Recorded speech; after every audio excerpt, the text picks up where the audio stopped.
Today, I'm at a library in Kansas and I'm about to go into intense training because I need to learn the London and I need to learn it quick. So, what I have today is an example, maybe two, maybe I'll post twice, but an example of my deep understanding, air quotes, deep understanding of the London system. So this is my game, about 22 moves of it from an online blitz game that I actually played very well.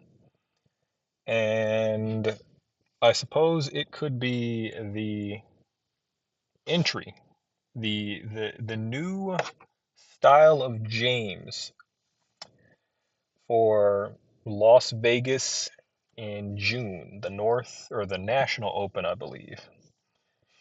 But this is a definitely a slow and steady opening that I want to try and get very good with. So I'll walk you through my thoughts for the first 22 moves against someone who was, I guess, reasonably talented. So the game started d4, knight f6, bishop f4, and pawn d5. I went for the pure London with d4 and bishop f4, and I was thinking after d5, because he slightly paused, that he was going to go for the main line, or that challenging line that sees me playing either d3 or e3 or knight f6, but black playing c5, knight to c6, and queen to b6. So I was a little bit concerned, but not not really because I have done some preparation there. And though my lines aren't um, considered top choice, they are very um, interesting. So I was ready. I was ready to go down that path, but we didn't. After d5, we have knight to f3, pawn to e6. At that point, I knew we're not going down the c5 routes because I would just meet it with e3, c3, meet queen b6 after c5 or knight to c6 with queen b3, and no problems needed. So e6 came, I played e3, we got c5 on the board, and c3 is my response. Pure, um, well-tested London. After the move c3, white played bishop to, or black played bishop to d6, and I had my choice whether I wanted to um, place my knight on e5 and go for that line that um, I usually see black playing like I think queen to c7 and then knight to d7 or knight to c or yeah knight b to d7. So I didn't want to deal with that. I wanted to just test out my ability to follow main line. So I dropped the bishop back to g3 and I was promptly met with the move castles kingside. So an odd move order because I was expecting like knight to c6 to be played at some point. So we castle, my knight goes to d2, we get a b6. Looks like we're heading to main lines with bishop d3, knight c6, queen e2, bishop d or b7, and rook to d1, which is about as far as I know. I know after rook to d1, I know that my follow-up idea is quickly pushing the e pawn ideally to e5. And I think that somewhere along this, um, I think the bishop might end up falling back to e7, but I really don't know. This is a my experience with the London is sort of a work in progress, and weirdly enough, it has been very generous to me. It's like I've scored some pretty good dubs with the London, and it's sort of like telling me, James, this is your opening. Why are you not playing me all the time? So after rook to d1, we got knight to e7, and I didn't see any reason. I guess I paused a little bit, but I didn't see any reason why I shouldn't play e4, so I played e4. After e4, we got a series of exchanges that actually resulted in me being very, very happy with my preparation, because it seemed like due to my desire to try and follow the main lines, I ended up um, um, getting something that just tactically worked out for me.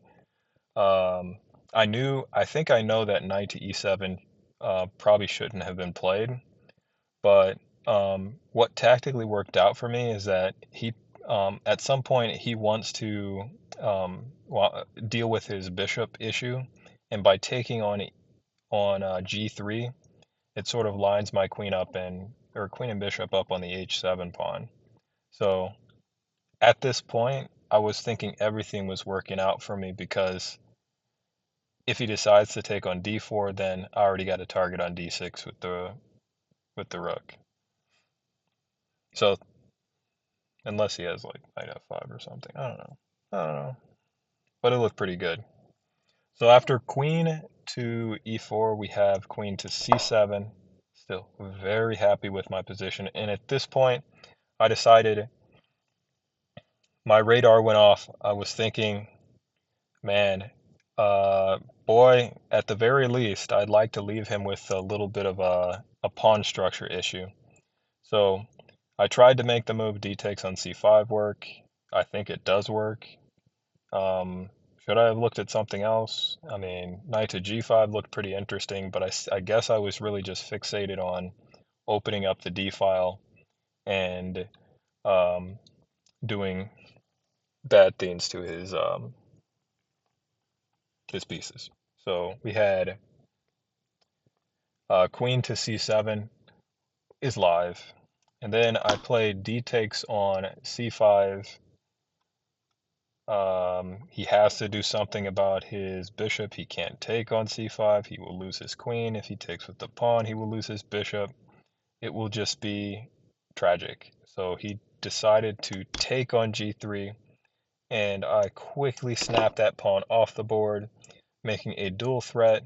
Well, he doesn't get to immediately pick back or recover his pawn, but now he has to solve the checkmate problem.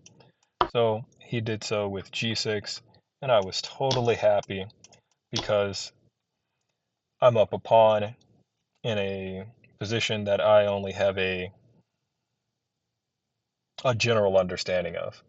So after queen takes on b6, we are getting very close to move 22, when position clearly favors my rudimentary London prep. But after queen to c2, we have a5, a very slow idea aimed at like playing a4, a3, and getting me to play b3. Keep in mind, this is a blitz game, but it's a very slow idea. Does he have better? Oh, he most certainly does. He could probably put rooks on the b file, put a rook on the c file, maybe try to get me to play b4 before he hits me with like queen takes on b4, but he definitely could have played much better than that. I think just piece activity and pressure on my majority is probably the best route forward. But he didn't. After a5, I played knight e5, making I thought this move was quite cute, because if the knight were to take on e5, he would get checkmated. And I think in his head he was thinking, well, I'm obviously not going to take on e5. I'll just continue with operation, because that move just didn't serve any purpose other than being cute and making it look like um, I might fall for checkmate. But it actually had a dual purpose, because after a4, I dropped the knight on d7, and I came out with a very profound material advantage. So knight to d7, queen a5, Knight takes. I believe it was rook takes. Yeah, it was rook takes. And then after castle kingside, a move that I was hesitant to play because I really like the rook on the h file, but at this point, if I castle, then maybe my rooks can shuffle themselves behind the A and C pawn, and I can just start running those pawns to um, to the other side of the board. I was going to say something clever, but nope, I couldn't come up with anything. So for my London adventures, I think this is a good start for me. The game actually ended in a draw because I'm slow. I'm a slow blitzer, and it's kind of unfortunate. Anyhow, I have a tournament coming up this Saturday, and I will post some good visuals to excite the chess crowd. All right, until next time.